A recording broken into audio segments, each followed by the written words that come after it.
करते, और भी रितेश पांडे जी जैसे, कल्लू जी, ढेर सारे बड़े सुपरस्टार के साथ काम करते। ऐसे में जब आपको वैसे कहा जाता है कि संजय पांडे जी के अपोजिट, तो क्या रिएक्शन हुआ था पहली बार? मैं बहुत खुश होती हूँ, सच बताऊँ बहुत ज़्यादा। और जब हम मकान कर रहे थे तो सर का मुझे कॉल जब आया कि हमें मुझे हीरो कॉल तो बोले संजय पांडे जी, मैंने तुरंत हाँ कर दिया।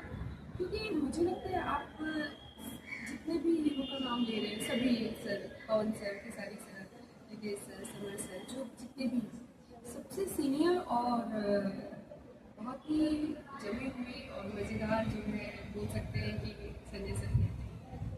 तो एक नया अनुभव होता है। बहुत, और सीखने को मिलता है। जी जी। मतलब हर एक सीन में मुझे कुछ ना कुछ संजय सर से सीखने को मिलता है, और जो मुझे बहुत अच्छा लगता है। तो अब ये जो है नया जो भाग्य चक्र है, इसके बारे में बताना चाहिए, कैसे कैरेक्टर आपको होने वाला है, फिल्म कैसे बनने वाली है? हाँ, इसमें मैं पागल रहती हूँ, तो कैसे एक पागल वाइफ